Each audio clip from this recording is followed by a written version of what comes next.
Hindi na po mag-exam. Hindi ka mag-exam sa 4 na subject? Bakit may ganon?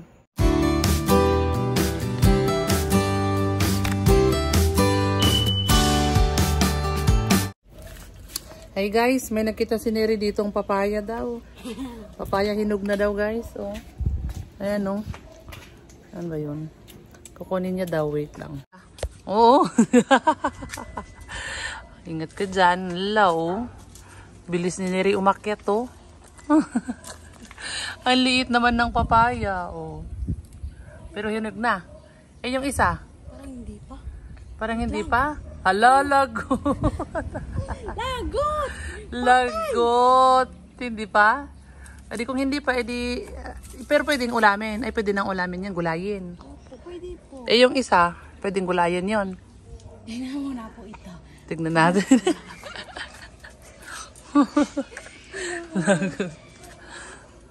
Ang liit eh. Oh, ang liit nga pero nag-yellow na kasi.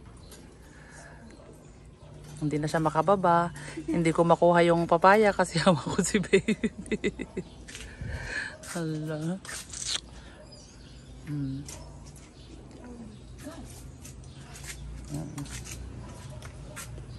Tingin.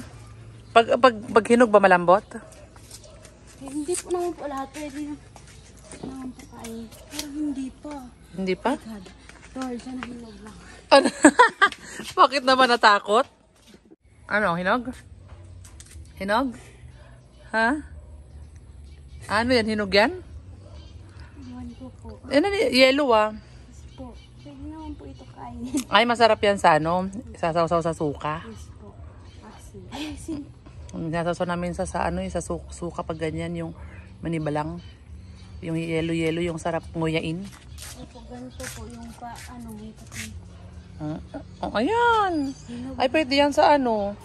Hinog? Yes. Pero ano, sarap pa yung isaw-saw sa suka. Yes po.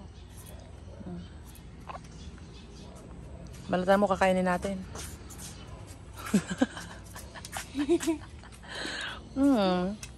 Pangit din naman ng ano, pag sobrang hinog na. Yes po. Hindi magandang kainin. Yung patunog-tunog. Yung... Sarap po kain. Oo, crunchy. Ay, pupulutin na naman. Ilang yan? Balat lang yaman dyan. Balat lang naman yan.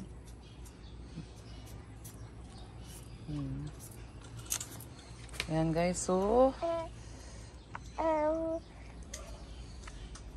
sakto yan. Sakto yung hinog niya sa ano. Sa... magtunog-tunog daw, sabi ni Neri. Pag ninuya mo, tutunog-tunog.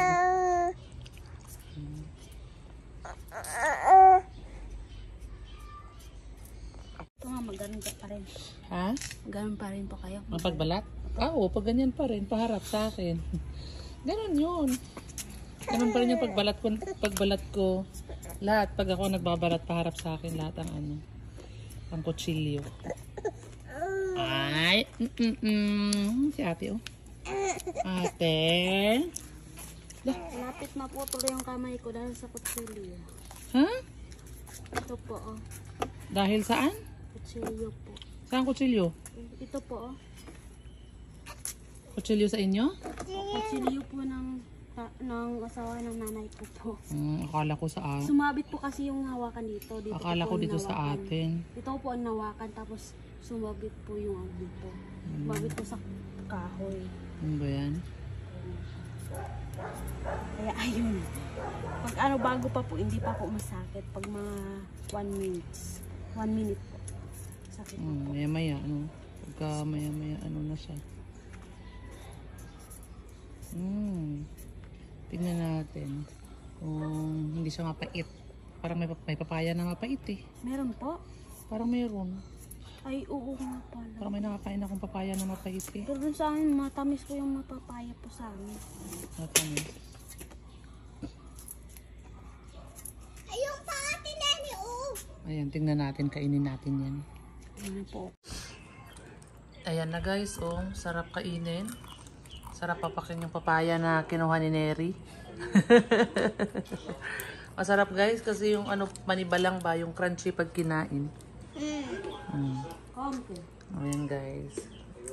Tapos kakain tayo chips habang nanonood tayo ng movie. Ayan guys. Nanonood tayo ng movie guys. Tapos kakain tayo ng... Pakita mo naman sa vlog. Kakain tayo ng papaya.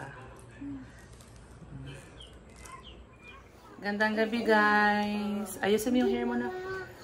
Ayusin mo yung hair mo na. Diba? Ayan. Kinamari namin. Opo. Wow. Ano yan? Hindi siya nakikita. Ayan o. Nag-drawing the book kami ng laptop niya. Laptop niya sa papel. I-open mo ng maayos. Ayan. Okay na? Ayan guys. So, may update si Neri ngayon guys. Ano yung i-update ni Neri sa atin? Ano po ulit yun? Lakasan mo kasi wala tayong mic po? na iwan sa bahay.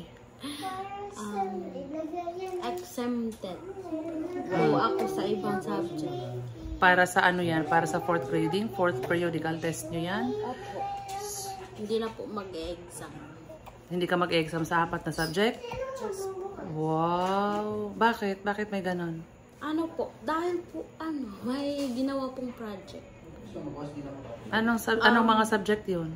Sa yung unang tapos po is yung sa world religion. Okay na po yun. Wala na pong wala na pong exam doon. Ano pa? Tapos, yung sa Diaz po. Sa world religion po, yung exhibit po namin.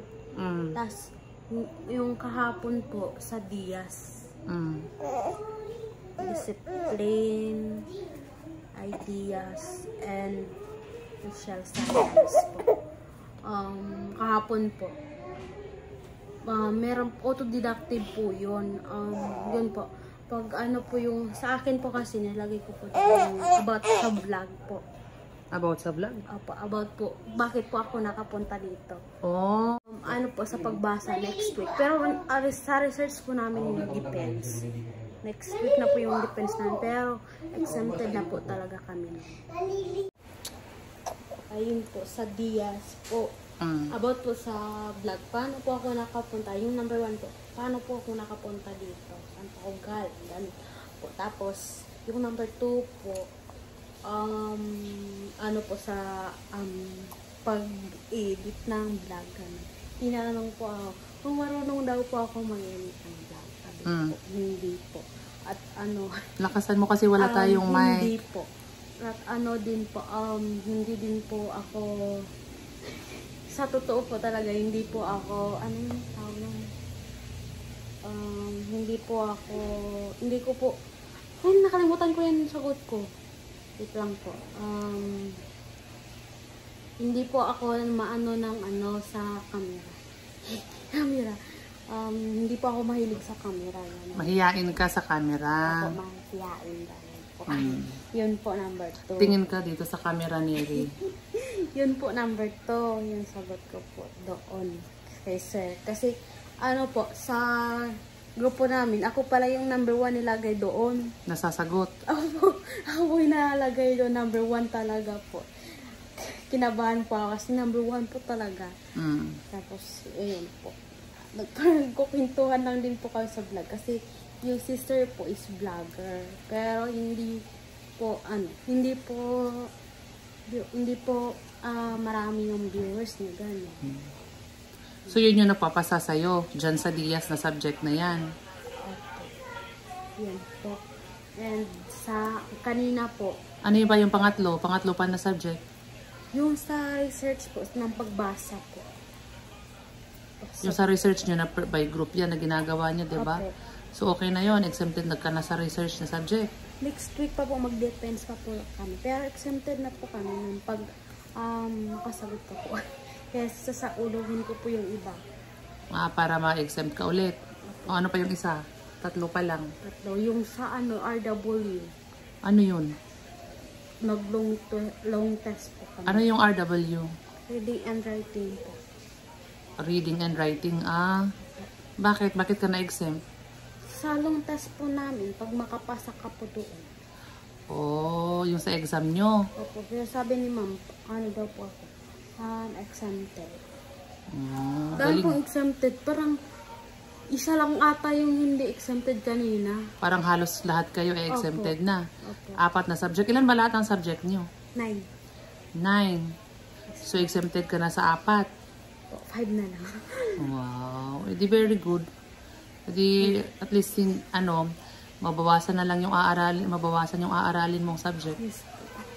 Oh, galing nun ah. Very good ah. Ayan. So, ayan guys. Yan yung update niya sa atin. Kaya, tawag doon, medyo, yung maaalwan ng konti yung kanyang, isipin pag mag 4th grading kasi exempted siya sa 4 na subject. Wow. Very good yan, Neri. Kaya, Kahit hindi marunong mag-commute pa rin kasi para sa grades. Ayun, kalabasan. Exempted. oo. At least sana yung sa defense mo naman na sinasabi mo. Sana depended kami doon. Defended. Defended. F yun. F. Apa, defended.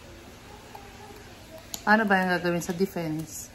Ano po, parang nagre-report ka lang din po. Pero yung po, nasa harapan mo po is teacher. Didepensahan mo ang, si teacher ang magtatanong sa'yo. Didepensahan mo ang tanong niya. Opo, yung yung namin. Yung Tanong niya tungkol sa research nyo. Didepensahan mo yon. Kaya mo? Hindi ko alam. Kaya lang, hindi lang maano. Ano lang po ako kasi mahina boses ko. Kahit parang magsisigaw na ata ako doon sa room, hindi pa rin din. Lakasan mo. Bakit pag nagsigaw ka dito, malakas boses mo ah? Iwan ko po.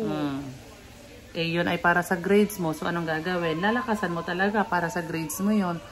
Si Neri, pag nag-video kami, ang hina-hina ng boses. Pero pag wala kami sa boses, pag nagsigaw yan dito, malakas naman ang boses eh. Sisigaw. Sisigaw ako. Kaya, lakasan mo ang boses mo. Eh, paano kung sabihin nila na hindi exempted si Neri kasi ang hina ng boses? Oh my God. Hindi ko naman po alam na mahina yung boses ko. At pag, pag lalakasan ko po boses ko, baka magugulat lahat. Pareho po sa classmate na po namin. Kaysa hindi ko marinig. Kaysa hindi ka marinig. Mas maganda nga yung malakas eh. Maganda talaga yung malakas. Alam mo yung tawag nila, Neri? Loud and clear. Anong ibig sabihin nun? Malakas at malinaw. Yun ang dapat gawin. Nakakonsentrate ka ba na ilagi mong iisipin na dapat malakas ang boses ko, dapat hindi hihina ang boses ko, dapat malinaw ang pagbigkas ko. Ganon. Para hindi ka, kasi minsan pag nagsasalita ka, malakas, tapos pahina na ng pahina. Parang isipin mo ba na parang humina na ako lalakasan mo ulit. Ganon. Okay. So, ayan guys. Ayan guys yung update ni Neri. So, congratulations. Exempted sa 4 na subject. Sana yung defense mo, madepensahan mo. So, yun lang guys. Bye!